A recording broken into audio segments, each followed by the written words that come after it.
අනුපදින මෑණියනි. කොහමද මයි දරුවේ? හොඳයි මෑණියනි. හොඳයි මගේ වෛද්‍යකාර දරුවේ. මෑණියනි. කොහමද මයි පුතේ? වඩා සතුටුයි මෑණියනි. බොහොම සන්තෝෂයි කියනවා. කොහොමද දිනක් කරන? අම්මගේ දෝලෙන් බැහැර වෙන දරුවෝ පුතේ. ඒ ආශිර්වාද පුතේ. ඒ ආශිර්වාද. හොඳයි මයි රත්තරන් පුතේ. සතුටුයිද? එමනම් අද දිනක් කර අම්මගෙන් ගිලිහෙනවා නේද පුතේ? මේ ගිලිහෙන්නේ නැවත එන්න බලාපොරොත්තු වෙන්න සුභාරංචි අරගෙන නැවත එන්න. සත්‍යද පුතේ? බොහොම අගය කරනවා පුතේ වචන ස්වල්පේ පැහැදිලිද? අද දිනක් කර උඹලට හැමදේම කියලා කරලා දීලා උඹලා පිට මං කරනවා පුතේ අම්මා. ලෝකයා සමග ගනුදෙනු කරගෙන යන්න පුතේ. තේරෙනවද? එහෙම නැතුව මේ දේවස්ථානයට කෙම්බරෙන් කෙම්බරේට මාසෙන් මාසෙට මාස දෙකෙන් දෙකට උඹලව ගෙන්න ගන්නේ නෑ පුතේ. තේරෙනවද? මගෙන් යමක් ඉගෙන ගත්තා නම් මගෙන් යමක් දැනුවත් වුණා නම් මගෙන් ඔබට එන්න හැකියාව ඉඩකඩ ලැබුණා නම් උඹලා ලෝකයට දෙන්න ඕනේ. එහෙම නොවේද පුතේ? එහෙමනම් මේ වර්ම කියන්නේ මොකද්ද කියලා හොඳ හැටි හඳුනාගෙන අවබෝධ කරගෙන වටහාගෙන ඒ වරමින් උඹලා වැඩ කරන්න ඕනේ. එහෙම නේද පුතේ? දවසින් දවස වැඩ කටයුතු කරගෙන යනකොට ඒ වරම සම්බන්ධව හැමදේම උඹලට දැනුවත් වෙනවද නැද්ද? දැනුවත් වෙනවා. උඹලා පාසල වෙත ගියපුවාම පුතේ අකුරක් උගන්වපුවාම මේක හරියාකාරව මේක නිතර නිතර බලන්න කියවන්න උඹලට මතකෙට ලැබෙනවද නැද්ද? ලැබෙනවා. අන්න ඒ හා සමානව තමයි මේ වරම කියන දේ පුතේ. තේරෙනවද? උඹලගේ තියෙන හිර කපලා අමනුස්ස බලපෑම් අයින් කරලා කඩේ තියෙන දෝෂ අයින් කරලා වරම හදලා ඒක හරියාකාරව අවබෝධ කරවලා දීලා එතකොට Tamanට සාත්‍රයක් බලන්න මේ නේත්‍රා දෙක අන්ධ වෙලා තිබුණා නම් නැවත පාදලා දීලා ඒ දේවල් කරලා දුන්නාම තව කෙනෙකු හයියකට අවශ්‍යයිද? පිටිපස්සෙන් අවශ්‍යයිද? නෑ. එහෙමනම් Tamanට තනියම මේක කරගෙන යන්න පුළුවන්. එහෙම නේද පුතේ?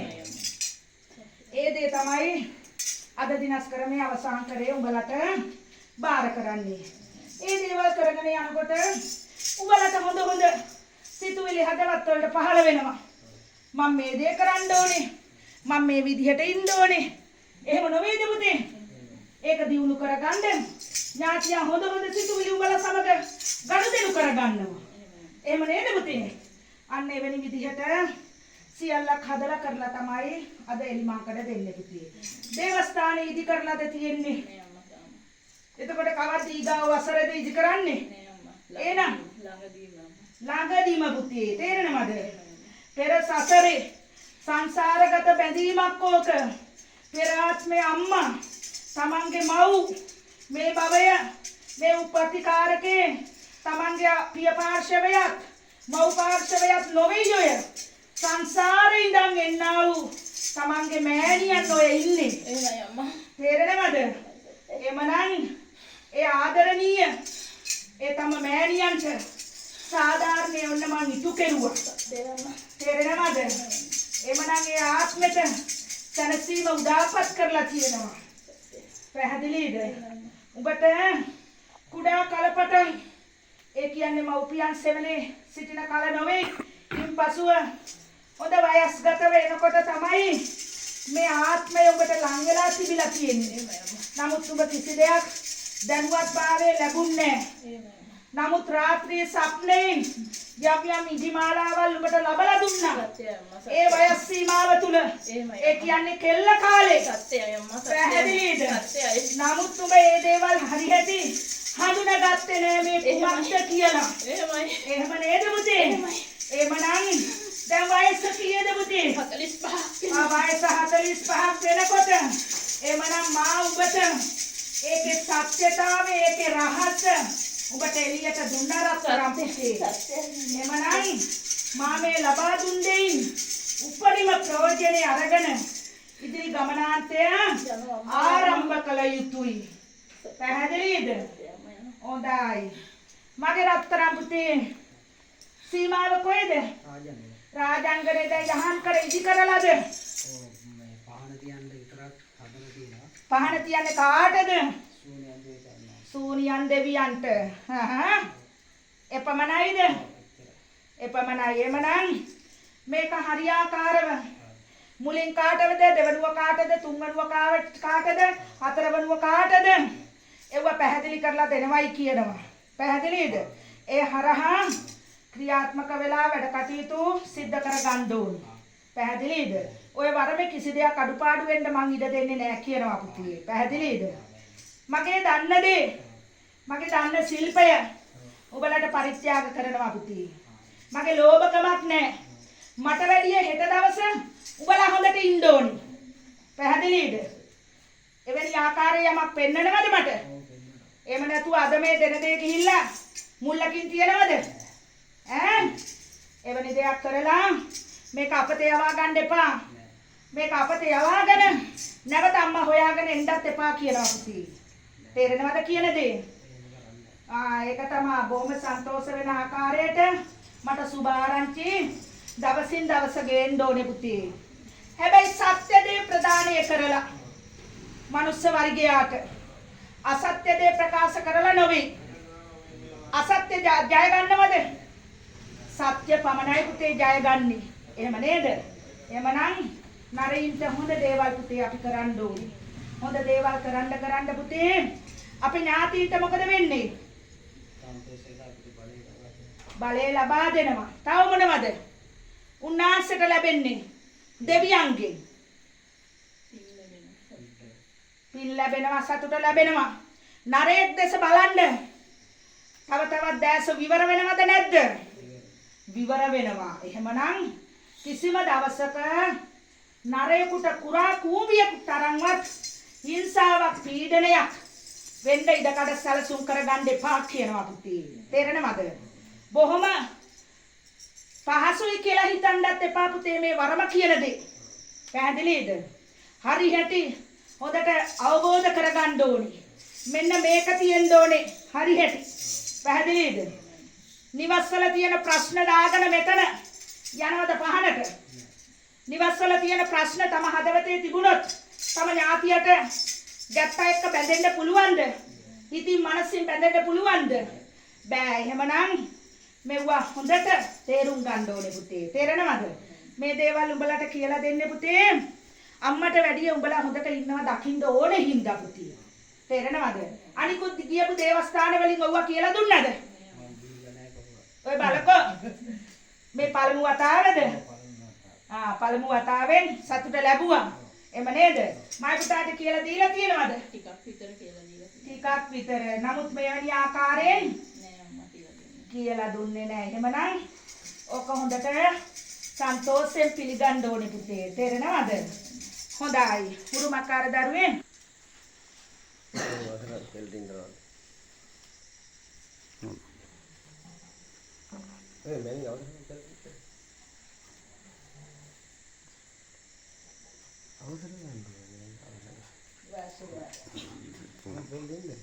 පුතේ සින්න පැටව.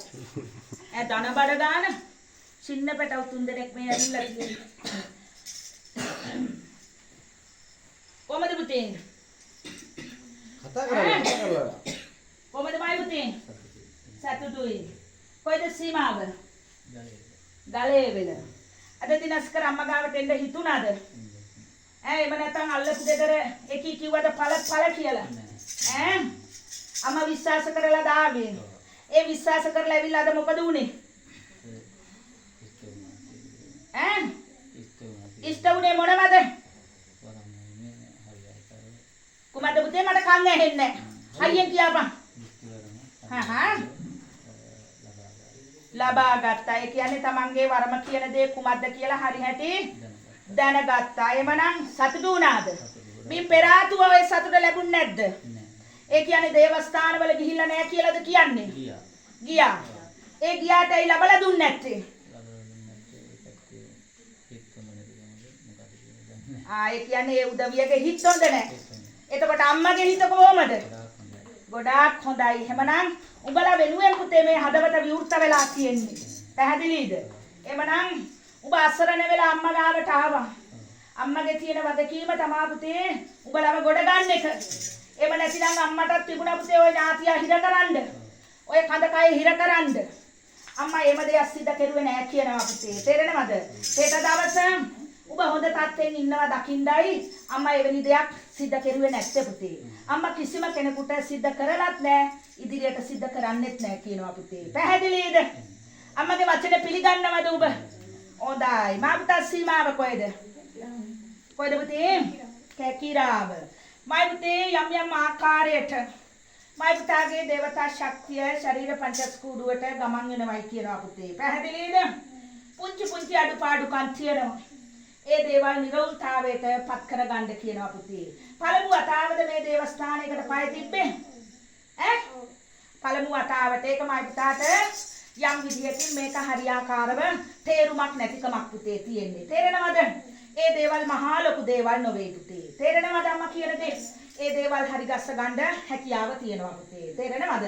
තම දේවතා ශක්තිය ශරීරයට ආකර්ෂණය දෙනවා පුතේ. තේරෙනවද? හොඳයි මා පුතා සීමාව. කොයිද පුතේ? ගාල්ල. කරදර කම්කටොළු රහස්‍යයක් මැද්දේ නේද පුතේ ස්ථානගත උනේ.